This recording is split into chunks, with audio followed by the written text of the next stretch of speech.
വരണം. എങ്ങനെയായിരുന്നു ഈ ഒരു ഇനീഷ്യേറ്റീവ് എടുക്കാൻ? ഇത് പറയാൻ വളരെ എളുപ്പത്തിൽ പറഞ്ഞു തീർക്കുന്നുണ്ടെങ്കിലും ഇറ്റ്സ് നോട്ട് ഈസി. എങ്ങനെയായിരുന്നു ഇതിലേക്കുള്ള ഒരു ധൈര്യം വന്നത്?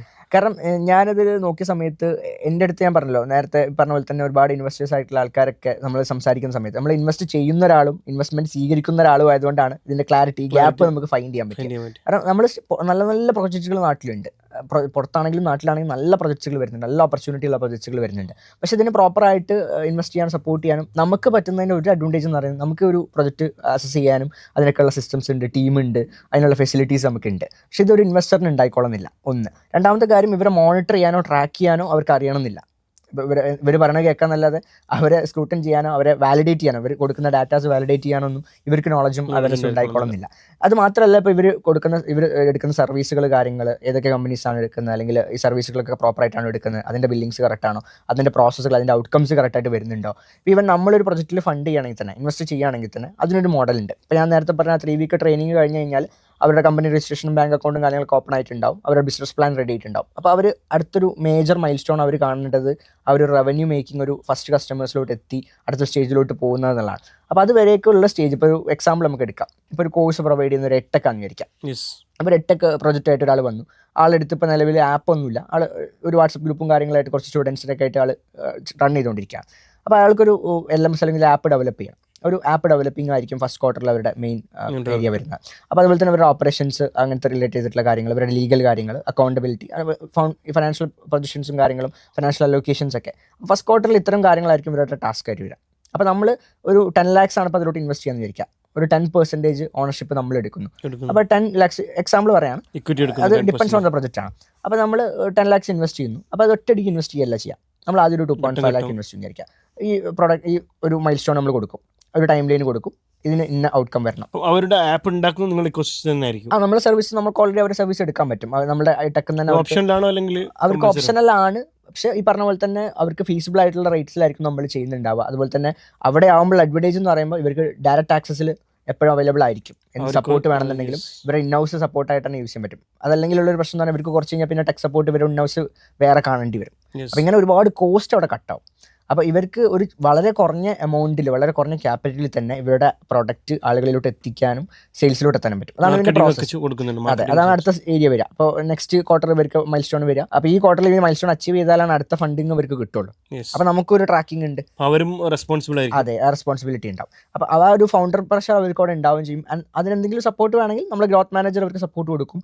ഏത് ഡിപ്പാർട്ട്മെന്റിലാണോ പ്രോബ്ലം വരുന്നത്, നമുക്ക് 8 ഡിപ്പാർട്ട്മെന്റ് ഹെഡ്സ് ഉണ്ട്, അവരുടെ അണ്ടറിലാണ് ഈ ഗ്രോത്ത് മാനേജേഴ്സ് ഉണ്ടാവുക. അപ്പോൾ അവിടുന്ന് സൊല്യൂഷൻസ് അവിടെ പ്രൊവൈഡ് ചെയ്യും, അതിന് ഇംപ്ലിമെന്റ് ചെയ്ത് കൊടുക്കും, അതിനുള്ള സപ്പോർട്ട്സ് പ്രൊവൈഡ്. ഈ ഒരു പ്രോസസ്സാണ് പ്രാക്ടിക്കലി അവരെ കൊണ്ട് തന്നെ ബിസിനസ് ചെയ്യിപ്പിക്കും. അതെ, അതിന് വേണ്ട അവർക്ക് സപ്പോർട്ട് എവിടെയാണോ വേണ്ടത് അവിടെ റാക്ക് ഉണ്ടാവും. അപ്പോൾ അതാണ് ഞാൻ പറഞ്ഞത്, ഒരു റാക്ക് ഒരു കോ-ഫൗണ്ടർ പോലെയാണ്, അവർക്ക് ഒരു പാർട്ണറെ പോലെയാണ്. ആ ഒരു പാർട്ണർഷിപ്പിലൂടെ അവർക്ക് കിട്ടുന്ന ഒരു 150+ ഇൻഹൗസ് സ്റ്റാഫും 8 ഡിപ്പാർട്ട്മെന്റ്. അത് വളരെ വലിയൊരു കാര്യമാണ്. നാട്ടിലിപ്പം ഒരു MBA കഴിഞ്ഞു അല്ലെങ്കിൽ എഞ്ചിനീയറിംഗ് ഒക്കെ കഴിഞ്ഞ ഒരു ഗ്രാജുവേറ്റ് ചെയ്ത ഒരാളെ സംബന്ധിച്ചിടത്തോളം അവർക്ക് ഇതിപ്പം ഒരു കോർപ്പറേറ്റിൽ നിന്നോ അല്ലെങ്കിൽ വേറെ എവിടെ നിന്നോ കിട്ടുന്ന ഒരു എക്സ്പീരിയൻസ് ആണ്. നിങ്ങളുടെ ഇക്കോസിസ്റ്റം ഒരു കമ്പനി തുടങ്ങുമ്പോൾ അത്രയും എക്കോസിസ്റ്റത്തിലൂടെ തുടങ്ങുമ്പോൾ ആരും കൊടുക്കുന്നില്ലല്ലോ. സ്റ്റാർട്ടപ്പ് നമുക്ക് ഇന്ത്യയിൽ മോഡൽസ് ഇല്ലല്ലോ, അവർക്ക് ഒരു ഭാഗം മാത്രമല്ലേ കൊടുക്കുന്നുള്ളൂ. നമ്മളെ ആക്ച്വൽ പ്ലാനും അതാണ്, ഈ കൊളാബറേറ്റേഴ്സുമായിട്ടൊക്കെ കൊളാബറേറ്റ് ചെയ്യുക. ഇപ്പോൾ ഈ പറഞ്ഞ പോലത്തെ ഗവൺമെന്റ് സപ്പോർട്ട് എൻറ്റിറ്റീസ് ആണെങ്കിലും പ്രൈവറ്റ് എൻറ്റിറ്റീസ് ആണെന്നുണ്ടെങ്കിലും ആക്സിലേറ്റേഴ്സ് ആണെങ്കിലും ഇൻക്യുബേറ്റേഴ്സ് ആണെങ്കിലും ഇവരായിട്ടൊക്കെ നമ്മൾ കൊളാബറേറ്റ് ചെയ്യുന്നുണ്ട്. നമ്മൾ പാർട്ണർ ചെയ്യുന്ന പ്രൊജക്ട്സ് ആണെങ്കിലും ഇവരുടെ റെക്കഗ്നിഷൻസ് എടുക്കുന്നുണ്ടാവും, ഇവരുടെ ട്രെയിനിങ്സ് എടുക്കുന്നുണ്ടാവും, ഇവരുടെ ഗ്രാൻഡുകൾക്ക് അപ്ലൈ ചെയ്യും. അപ്പോൾ ഇത്തരത്തിലുള്ള പ്രോസസ്സുകൾക്കൊക്കെ നമ്മൾ സപ്പോർട്ട് പ്രൊവൈഡ് ചെയ്യും. അപ്പോൾ ഒരു എൻഡ് ടു എൻഡ് എക്കോസിസ്റ്റം എന്നുള്ളതിനെ നമ്മളവിടെ ഇംപ്ലിമെൻറ്റ് ചെയ്ത് കഴിഞ്ഞു. അതിനെ ഇനി സ്കെയിൽ ചെയ്യുക എന്നുള്ളതാണ് നമ്മളിപ്പോൾ ചെയ്തുകൊണ്ടിരിക്കുന്നത്. അതിൽ നിന്ന് സക്സസ് സ്റ്റോറീസ് ബിൽഡ് ചെയ്യണം. അതെ, ഇപ്പോൾ ഈ പറഞ്ഞ മോഡലിൽ തന്നെ ബാക്കി കണ്ടിന്യൂഷൻ വരിക. അപ്പോൾ നെക്സ്റ്റ് ഇവർക്ക് മാർക്കറ്റിംഗ് ആയിരിക്കും, അതുപോലെ തന്നെ ഇവർക്ക് സ്റ്റാഫിംഗ് റിക്വയർമെന്റ് ഉണ്ടെങ്കിൽ HR സപ്പോർട്ട് ഉണ്ടാവും, അത് നമ്മൾ പ്രൊവൈഡ് ചെയ്യുന്നുണ്ട്. എൻ്റെ ക്വസ്റ്റ്യൻ, ഇപ്പോൾ അതിൽ ഇൻവെസ്റ്റ് ചെയ്യുന്ന ആളുകൾക്ക് അവരുടെ കൺസേൺ അനുസരിച്ചിട്ടാണോ സ്റ്റാർട്ടപ്പിലേക്ക് പോകുക? നമ്മളാണ് അലോക്കേറ്റ് ചെയ്യുന്നുണ്ടാവുക.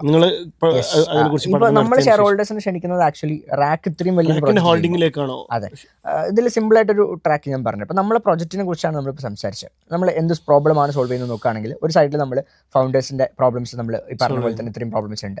ഇതിന് നമുക്ക് പ്രൊവൈഡ് ചെയ്യാൻ പറ്റുന്ന സൊല്യൂഷൻസ് ആണ് ഒരു ലീഗൽ എൻറ്റിറ്റി, ഒരു ബിസിനസ് പ്ലാൻ വിട്ട് അല്ലെങ്കിൽ ലീഗൽ കാര്യങ്ങൾ, ഇതിൻ്റെ ഇനീഷ്യൽ പ്രോഡക്റ്റ് ഡെവലപ്മെൻറ്റ്, അത് സോഫ്റ്റ്വെയർ ആണെങ്കിലും ഹാർഡ്വെയർ ആണെങ്കിലും AI ആണെങ്കിലും അതിൻ്റെ മാർക്കറ്റിംഗ് സൈഡ് ആണെങ്കിലും അതിൻ്റെ operation side, SOPs, KPIs, HR, and അതിന് അടുത്ത സ്റ്റേജാണ് സെയിൽസിലോട്ട് പോകുമ്പോൾ അതിൻ്റെ സെയിൽസ് ഫണൽ കാര്യങ്ങൾ, അതിൻ്റെ സെയിൽസ് പിച്ച് ഉണ്ടാക്കൽ, അതുപോലെ തന്നെ അവരുടെ സെയിൽസ് പ്രോസസ്സ്, അതുപോലെ തന്നെ സെയിൽസ് ട്രെയിനിങ്ങുകൾ.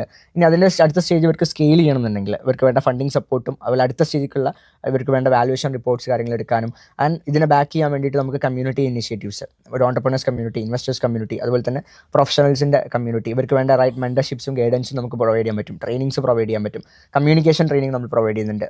ഈവൻ നമ്മൾ 7th ഫ്ലോറിൽ നമുക്കൊരു ജിമ്മ് വരുന്നുണ്ട്, യോഗ പീസ് റൂം വരുന്നുണ്ട്, ഒരു മെന്റൽ ആൻഡ് ഫിസിക്കൽ ഹെൽത്ത് വരെ നമ്മൾ ടേക്കപ്പ് ചെയ്യുന്നത്. അതെ, കാരണം നമ്മൾ ഇൻവെസ്റ്റ് ചെയ്യുമ്പോൾ അതിൽ ഏറ്റവും വലിയൊരു ഫാക്ടറാണ് നമ്മുടെ ഫൗണ്ടർ എന്ന് പറയുന്നത്. അപ്പോൾ ഇത്തരത്തിലുള്ള ഒരു ഓപ്ഷനാണ് നമ്മളവിടെ പ്രൊവൈഡ് ചെയ്യുക. അപ്പോൾ ഇത് ഇങ്ങനെയാണ് നമുക്ക് ഈ പ്രോബ്ലം സോൾവ് ചെയ്യാൻ പറ്റുക. സോ അവിടെ ഈ പ്രോബ്ലം സോൾവ് ചെയ്യുന്നതിലൂടെ നമുക്ക് എന്ത് ബെനിഫിറ്റ് എന്നുള്ളതാണ് അടുത്ത ക്വസ്റ്റ്യൻ. സോ ഒരു പ്രോബ്ലം നമ്മൾ സോൾവ് ചെയ്യാൻ മാത്രമല്ല, സോൾവ് ചെയ്യുന്നതിലൂടെ നമുക്ക് അതിൻ്റെ പ്രോഫിറ്റ്സ് ഉണ്ടാവണം.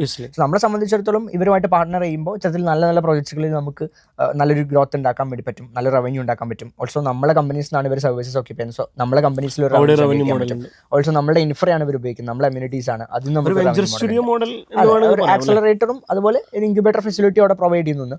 ആൻഡ് ഒരു VC ആണെന്ന് നമുക്ക് പറയാം. ആൻഡ് അതിനടുത്ത സ്റ്റേജിലുള്ള കൺസൾട്ടിങ് സപ്പോർട്ട്സും നമ്മൾ പ്രൊവൈഡ് ചെയ്യുന്നുണ്ട്.